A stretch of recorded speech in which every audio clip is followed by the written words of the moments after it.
Welcome to True Off My Chest. Tomorrow, I'm going to ruin his life. I've been with him for 3 years now. We planned on getting married when our lives settled down. I wanted to start a family with him. I loved him more than anyone else in this world. I've sacrificed so much for him, moved away from my home, turned down jobs so I could stay with him, and stood by his side as he started to go back to school. I gave him my world, and then he cheats on me. I found out over a month ago. The scumbag got cocky, and I found out he was cheating on me with two different women. One is a TA at his university, the other's his best friend's girlfriend. I'm livid. I write this post choking back venom. I loved him so much. He was my world, but now he'll be the world I burned to nothing but ash. I pay for everything since he quit his job last year to go to school. I was more than happy to help him. I make enough to support us both. The only upside is the student loans are in his name with no connection to me. It will hurt to push the scumbag out to sea, but I will survive. I've held out for a month, enough time to create what I call the day his world burns. Tomorrow we are hosting a party. I arranged for his family to come, but my family will sadly not be able to make it. I have packed everything valuable already, and the suitcase is in the back of my car. My brother will come during the event tomorrow to take the car that is in my name that the dirtbag drives to my parents' house. The joint account, which is all my money anyway, is already empty. I just found out the true reason my dad wanted to start a business with me. In 2018, my dad told me he was planning to open a plant shop and asked if I wanted to help since he was still working his full-time job and would not have the time to manage the shop. Now, my dad loves plants. The house is filled with them, and he comes home every day after work to care and check in with them. He's extremely knowledgeable about them too, and could tell if a plant was sick and how to treat it without ever having gone to school for it. He told me he really wanted to try it and hoped we could make something out of it.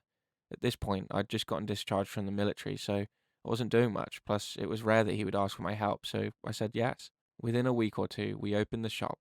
We planned the prices, the stocks, he taught me the basics of how to take care of various plants, how to make terrariums to sell, and everything else I needed to know to run the shop when he wasn't around.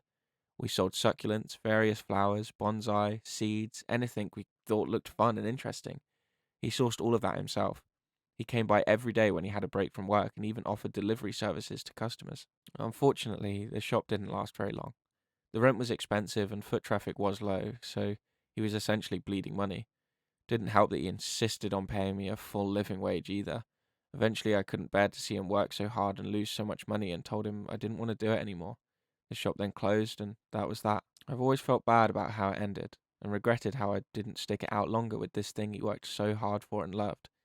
I decided that once I made enough money in the future, I would help him restart his business. Cut to a few days ago, I casually asked my mum if my dad ever mentioned anything about starting the business again since he was so into it. She was confused at first, then told me the truth. He didn't start the business because he wanted to, he just wanted me to have something to keep me busy. I didn't mention why I was discharged from the military earlier. It was because I had attempted suicide after a severe bout of depression. He came up with the business idea while visiting me at the psych ward, after I mentioned how doing nothing all day makes me feel worse. He heard this little comment of mine and just went for it. He knew he was going to lose money, but he did it anyway. We're not rich by any means, and he used his savings to do this. My mum wasn't supposed to tell me any of this. He knew that if he'd told me the truth in the beginning, I'd have said no because it was too much trouble, and if I found out now, I would just feel bad. As long as it was something that helped me, he was okay with the things as is. I don't know how I'm feeling about this. Like most Asian dads and sons, we've never really been affectionate with one another. Not with words, at least. He's always been more of a silent supporter type, showing up to every achievement and struggle I had. He never said that he cared, but he visited me multiple times a day, every day, when I was at the psych ward. I want to thank him, but he would be uncomfortable.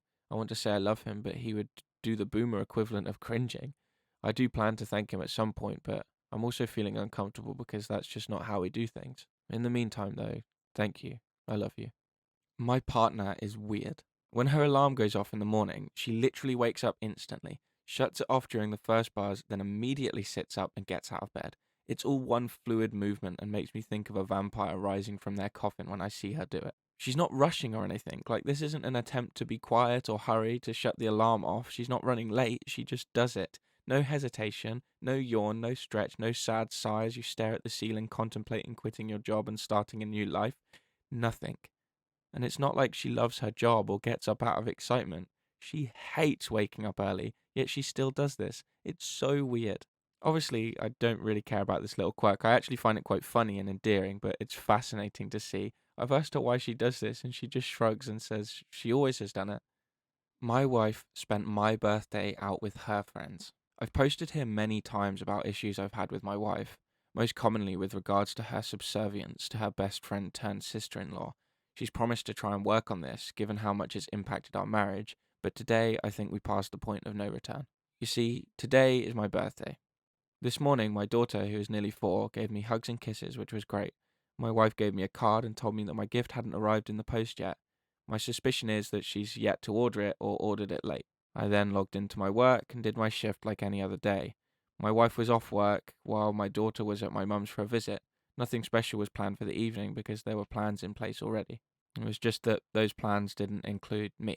Sister-in-law and a couple of my wife's other friends had arranged to go out for dinner and drinks because a voucher sister-in-law had for a particular restaurant expired soon, and my birthday was the only date they could all make.